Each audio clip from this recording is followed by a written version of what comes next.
Okay, hi guys. I've set up my Zoom as if I'm having a meeting at 8 p.m. tonight. And I would then have sent you all out the meeting ID and the password. All you would do is you've got your Zoom app. Now, if you don't have that, you will also get an http www address on the email, which you can just click and open it up in any browser. But if you've got the app, you would simply open up your Zoom. You would then say, I wish to join a meeting. You would then put in the meeting ID. For this one, it's 734-444-610. Sorry, I'm getting no peace tonight.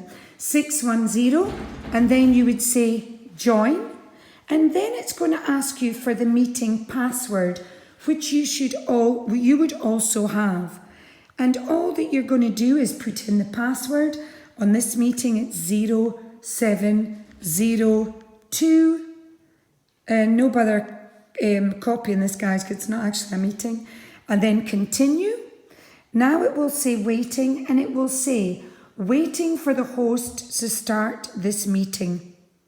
As soon as I start this meeting, and I've called it Dance Class 1, for example, I'm going to wait to cancel this one, but just as an example, Dance Class 1, you would then stay in the meeting, do everything. I would finish the meeting, or if something happens and you have to leave the dance class, you would hit that leave button.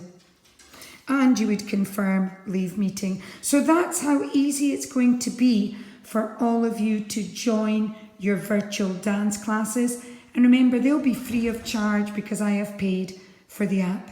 Bye.